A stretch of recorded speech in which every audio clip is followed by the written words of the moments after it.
Hey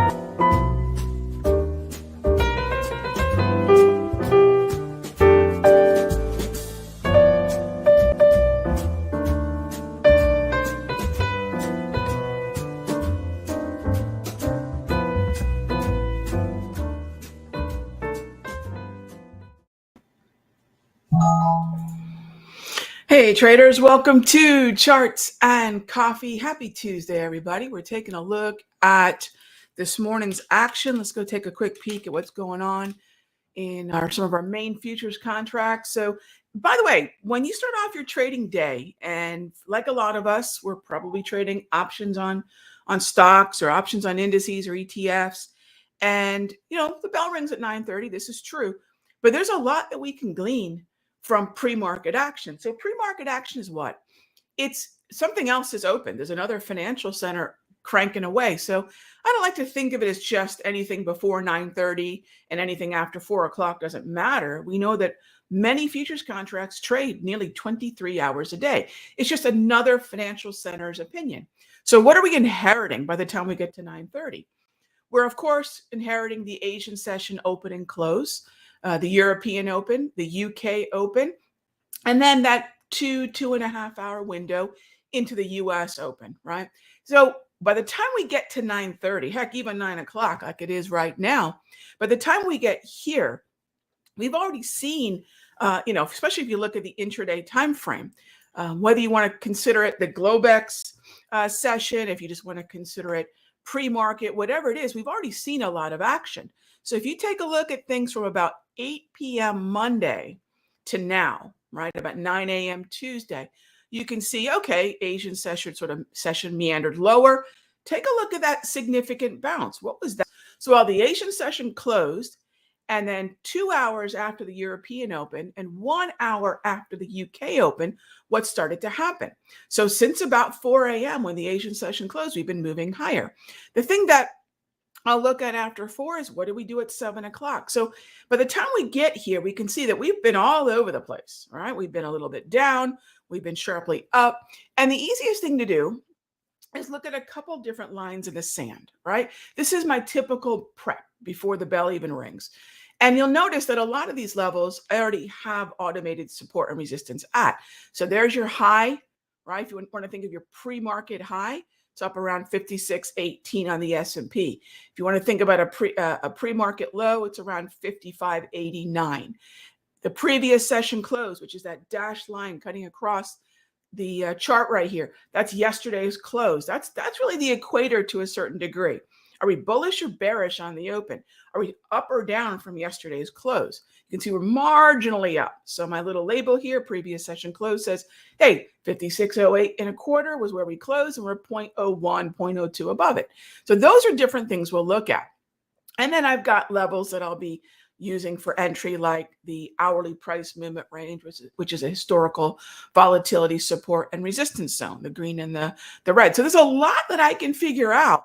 I could even look at whether or not we've been operating within normal volatility for that time of day before the bell even rings. So our price action respecting the red and green range, or is it way outside of it? Is it way inside of it? So we have a really good idea of behavior well before the bell. We know the bell brings its own psychology, right? We could see a big candle selling, a big candle buying, so I would say the first 20 to 30 minutes is largely considered the clearing period or the clearing range. It's the same thing. So the clearing range is the high-low. The clearing period is that first 20 or 30 minutes. It's going to behoove a lot of traders, especially if you're brand new to day trading, just give the market a beat, right? Let something that opens and closes dramatically, like the stock market, have a second to catch up on all the things that have happened that could not really be responded to, including earnings that happen after the bell. Not in a broad way, right? It's not like everyone's going to have access or even trade stocks and stock options after the bell, right? So you let all that stuff sort of settle. And then as the dust settles, you say, okay, this is what the landscape actually looks like.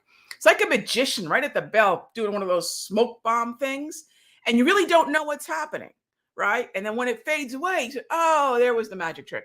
So sometimes it makes sense to wait for that smoke to clear and then ultimately see what the market wants to do. So those are just some things I figured I'd spend a few minutes talking about. Hey, what can we do before the bell? What can we do after the bell to help us get an edge on the morning? I'll give you an example. Yesterday, it's been a tricky day trading environment.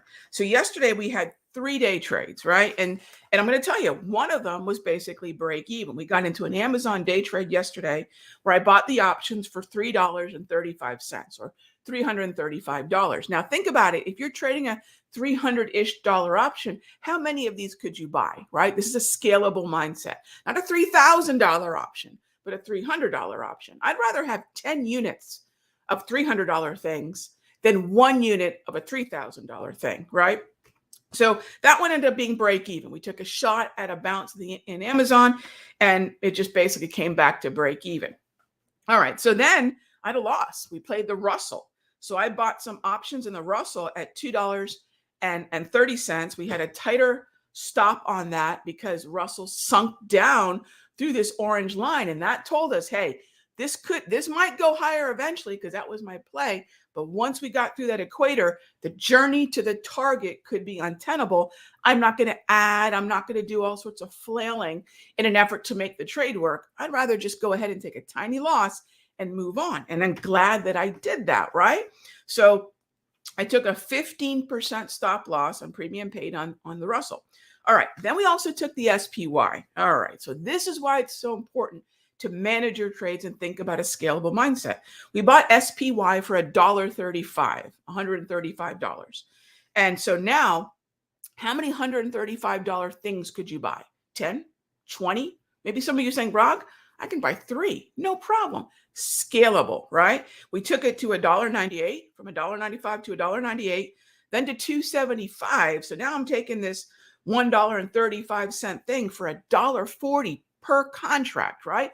Always think in dollars per contracts, or as I like to say, percentages don't pay the power bill, right? And then we finally closed it out at 2, right? That was the trade. So had I been flailing with IWM, or had I been kind of flailing with Amazon and not keeping those 2 losses small, or one was basically break even, I never would have had given SPY the chance to grow the account. So think about that. That's what we did yesterday. And these are a little bit of insight into the kind of things we look at before the bell for our day trading.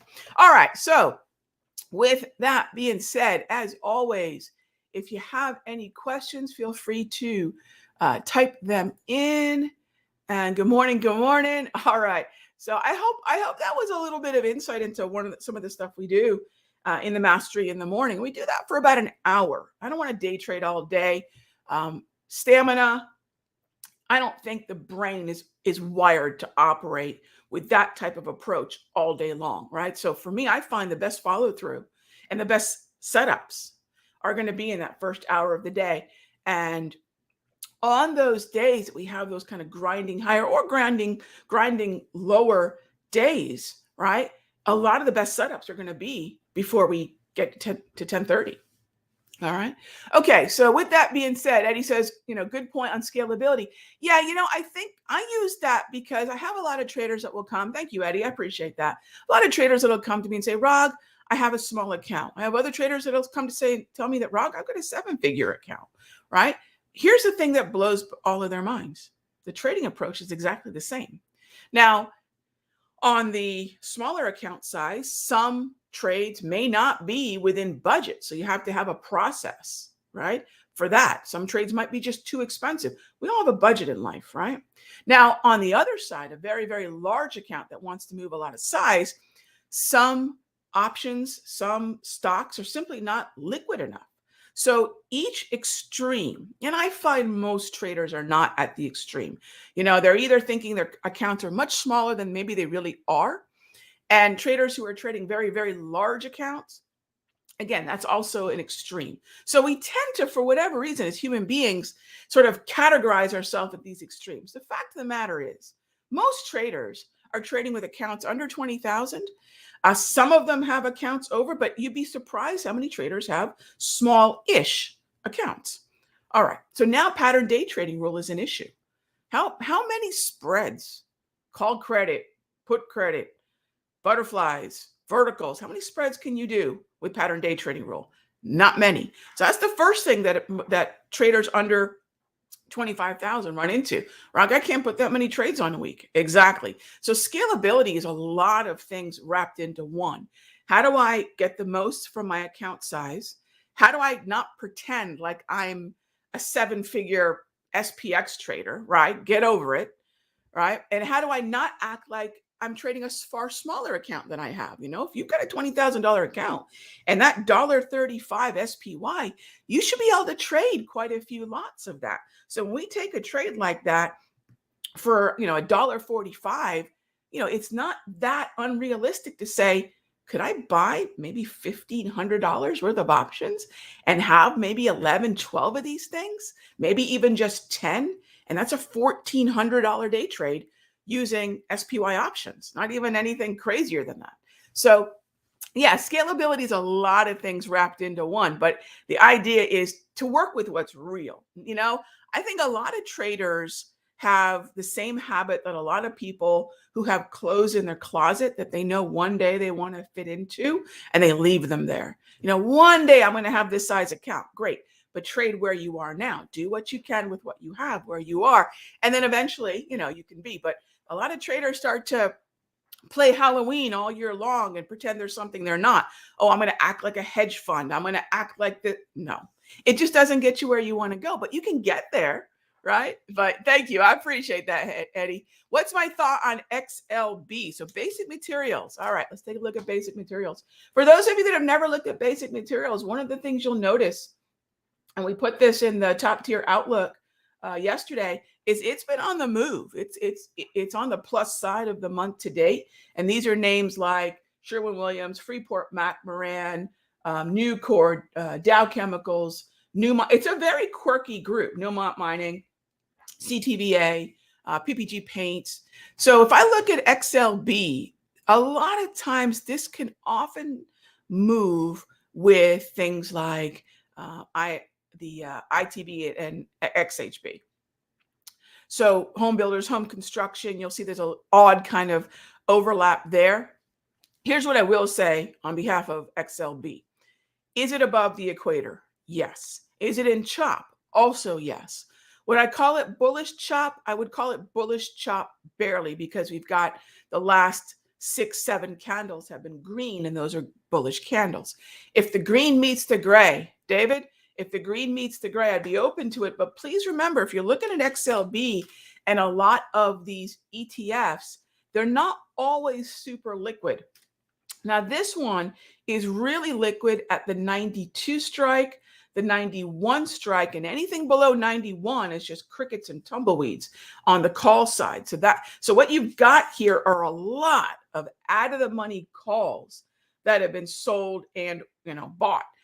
We don't want to go out of the money on these. They're practically worthless. You've got 17,000 open interest at the 94s, and these things are trading about 35 cents. So be really careful with that. However, if what you don't have in the XLB, if you take a look at, say, heavily weighted stocks within it, you might be able to find a stock that has the liquidity and better structure, David. So this is when we say, hey, thank you, sector, for getting my attention. And now I have to use an individual stock proxy, preferably one that's heavily weighted, to trade XLB. All right. So sometimes you're going to notice, unless you're trading shares, in which case that doesn't count. And these are little things that we go through summer school. One of the things we do July and August, which are oftentimes considered the doldrums of the trading year, we go through little tidbits like this. We put out, in the Sector Secrets Mastery, I'll put out short 1, 2, 5-minute videos and say, hey, look, these are little nuances. Here are little lessons that we saw from today. Here are little lessons on what a normal range versus an abnormal range looks like. Here are little lessons on the pullback that we saw into OpX. How many times have we seen that? Is that the new normal or is it not? So we do a lot of these things over summer. And when you get these little nuances and you're able to kind of log them away in your mind and say, oh, I've seen that before. I have an answer to that problem. When you go into the fall trading season, I've heard that summer is separation season, and I love that. Well, folks are phoning it in. I'm all for folks taking vacations, but, I'm not a wine spritzer by the pool kind of gal. What are those little things that we can gain an edge on in July and August and still go enjoy our lives? Let's face it, trading doesn't have to take up all day, every day. But, what are those little things that we can do and little things that we can notice as we go into the fall trading season, when we get the election, when we get the likely the first set of rate cuts, September, November, December. So if you're thinking, yeah, Rog, I'd like to engage in a little separation season and, see what I can do to become better over the summer. We call it summer school, but the Trish boss kind of laughed and said, Rog, summer school, since when is that a good thing? But it is a good thing in the mastery. Okay. All right.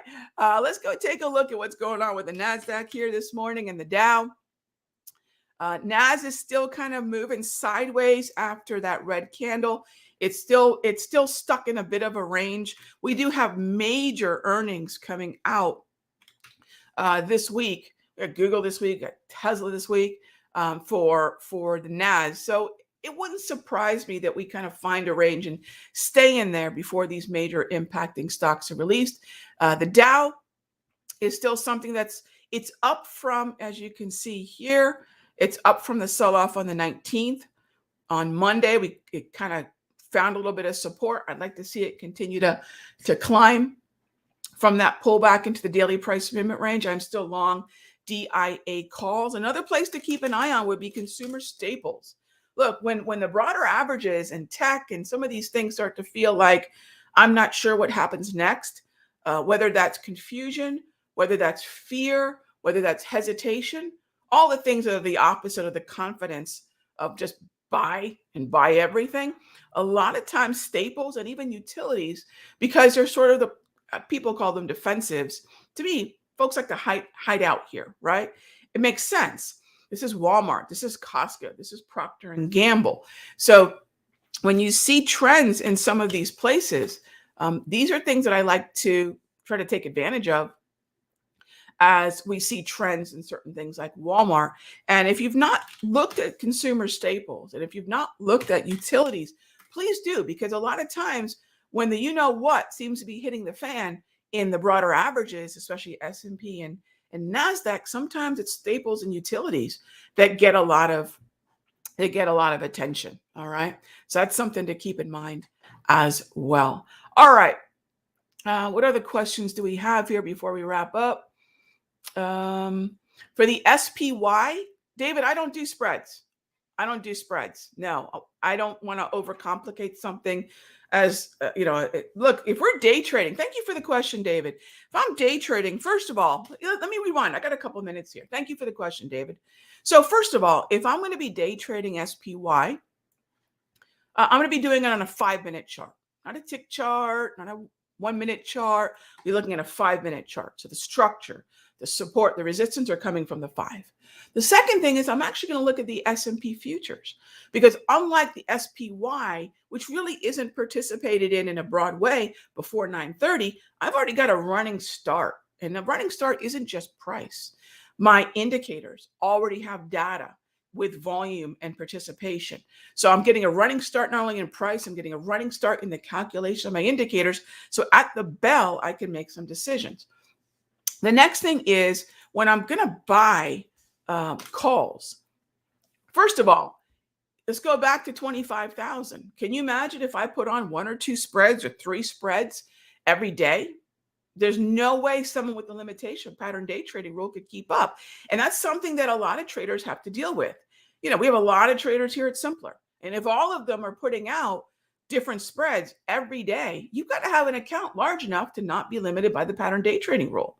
That's an issue, right? So I don't do spreads for any number of reasons. One, I think I'd rather just have a stop loss, right? So I don't need to sort of have a trade with a hedge built in. I'm not going to trade options that are so expensive that I need the financial price offset, right? So for a lot of traders, they're putting on spreads because just to buy, for example, SPX, it's so darn expensive, it's got to be some kind of spread. I got to offset the cost of this thing, which is also to say offset the risk. So for me, I'd rather buy something that I don't have any of those things to deal with, right? And then that frees me up to just get really focused on a long call, long put, and play a directional debit. And that's the way I operate, right? That's the way I like to focus on my entries, long calls, long puts. And, if anybody out there says, but Rog, I hear that if you're not selling premium, you can't win. We just prove that almost every darn day and have for many years. If anyone thinks that if long calls and long puts don't work, and there's a lot of folks running around saying that, the truth of the matter is it's all timing. Spreads lose too. Hey, when we talk about most options expiring worthless, it's true. That's, people say, well, writing premium is the way to go because most options expire worthless.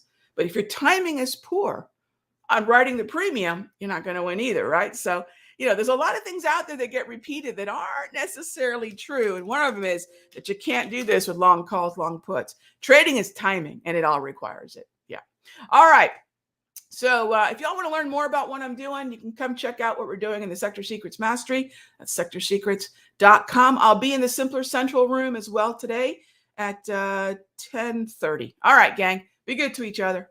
I'll talk with you soon.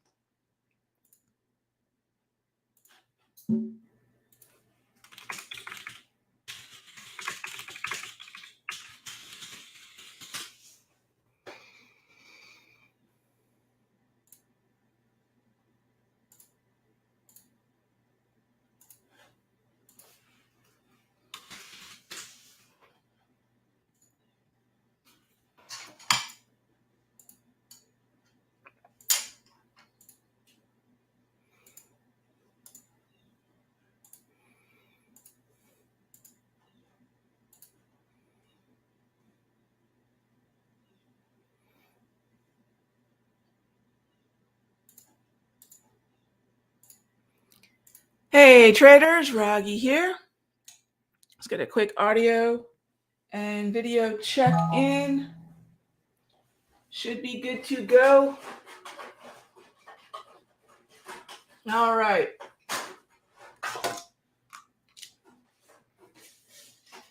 Hope everyone is having a good morning. Let's get to it. Yesterday I was talking about this. I was talking about y'all in Charts and Coffee, as many of you probably know since you were there, hopefully. We had 3 day trades yesterday. One was a flat out loser, IWM. One was pretty much break even, Amazon. And then one went for $1.45, right? And if I were not willing to cut my losses and tighten up stops, there's no way SPY could go on to be, right, a positive influence on my account, right? So let's just keep that in mind. And then today we talked about giving our day trades until 10 before we pull the trigger on trade. And the reason for that has been the fairly consistent, irritatingly consistent number of V tops and V bottoms that we've had. I'm still on YouTube. Oh, am I? I don't see how. Okay, hang on. Give me 1 sec. Hi, YouTubers. All right, hang on. Vivaldi, stop sharing. I was streaming my desktop? Oh, how weird. Okay, give me 1 sec.